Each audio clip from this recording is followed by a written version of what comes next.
Assalamualaikum warahmatullahi wabarakatuh. Kami dari kelompok yang pada merupakan saya sendiri Karina Alicia Ramadhania, teman saya yang bernama Sylvie Sri Mulyani, dan satu lagi teman saya yang bernama Nindi. Nah, kali ini kami akan mempresentasikan mengenai analisis modal. Analisis modal ini akan melihat atau menganalisis tingkat harga saham di perusahaan tersebut. Ketika kita ingin menanamkan saham, kita melihat atau memprediksi bagaimana bagusnya harga saham ke depannya, apakah turun atau naik. Yang pertama, kita akan membahas mengenai dividen diskon modal. Dividen diskon modal ini mempunyai rumus ya. Mempunyai rumus diantaranya adalah price sama dengan dividen dibagi K itu adalah tingkat pengembalian saham tersebut. Jadi itu sudah di soal. Nanti contohnya seperti ini. Contohnya itu ketika kita ingin melihat price-nya atau memprediksi price-nya, itu ketika sahamnya membagikan dividen senilai Rp200 per lembar saham. Rp200 per lembar saham. Terus dibagi tingkat pengembaliannya. Tingkat pengembalian sudah ada, nanti misalnya 15%. Contoh 15% ini yang kita dimasukkan ke sini adalah 0,15. Ini langsung dibagikan saja menjadi 200 dibagi 0,15 adalah 1.330. Ini adalah prediksi harga saham nantinya. Lanjut kepada dividend future appreciation. Dividend future appreciation ini merupakan ketika kita menanam saham, di sana disebutkan bahwasanya kita tidak hanya mendapatkan keuntungan dari dividen saja, tapi kita mendapatkan keuntungan dari selisih harga beli saham dan harga jual saham. Namun pendapat ini juga mengungkapkan bahwa harga jual dan harga beli saham tersebut dipengaruhi oleh dividen itu sendiri. Contohnya, ketika dividen ini turun, contohnya ya, ketika dividen ini dividennya menjadi turunkan menjadi 100, maka price sahamnya juga akan turun, atau harga saham saat ini juga akan turun. Contohnya, 100 dibagi 0,15 itu menjadi 100. Kita bisa lihat di sini, harga sahamnya akan turun. Seperti itu.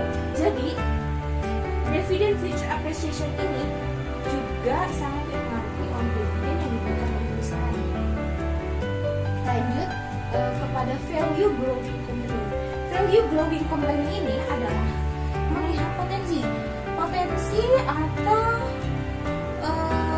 perusahaan yang memang sedang berkembang. Nah, dari rumus awal tadi sebenarnya tidak beda jauh dengan rumus sebelumnya. Dari rumus awal tadi kita cuma menambahkan, yaitu kurangi dengan persentase perkembangan perusahaan tersebut. Contohnya nih, tadi dividennya 200 dibagi tingkat pengembalian 0,15 ya teman-teman, dikurangi tingkat presentase perkembangan perusahaannya itu 10%. Jadi 0,10. Ini sama dengan 200 dibagi 0,55. Ini bisa jadi lebih besar teman-teman, 4.000. Karena pada dasarnya ketika suatu perusahaan itu naik atau berkembang, maka nilai perusahaan itu akan bertambah naik. Ketika berkembang maka akan bertambah terus. Nah, ini juga berlaku karena ini lebih bernilai dibandingkan perusahaan yang stagnan. Seperti itu. Lanjut kepada earning or cash flow. Jadi, earning for cash flow ini adalah pendapatan atau dari sisi pendapatan atau dari sisi arus kas. Dari sisi pendapatan arus kas ini biasanya para pihak manajemen perusahaan itu mengambil keputusan bahwasanya ketika laba, ketika laba perusahaan itu sedang turun, mereka tidak mau mengambil risiko untuk memotong dividen yang diberikan. Karena pada dasarnya kita sudah ketahui dividen ini mempengaruhi harga saham. Maka biasanya para manajemen ini meskipun earning atau pendapatan atau cash flow sedang menurun, mereka enggan untuk menurunkan dividen yang akan diberikan kepada para pemegang saham.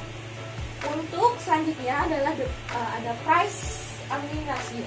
Nah, price earning ratio ini meskipun ya dividen diskon modal ini merupakan analisis yang mungkin bisa dikatakan bagus, tetapi ada yang lebih relevan atau lebih simpel untuk para pemegang saham, yaitu the price earning ratio. The price earning ratio itu seperti apa, Fair? The price earning ratio ini adalah price earning rasio sama dengan stock price bagi earning per share.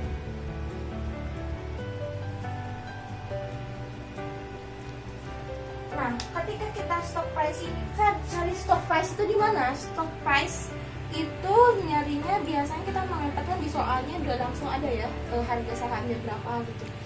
Nanti contohnya seperti ini, ketika rasio pendapatan ini contohnya kemarin harga sahamnya kita lihat misalnya stock price-nya itu harga sahamnya itu adalah 10.000. Stock price-nya kita 10.000.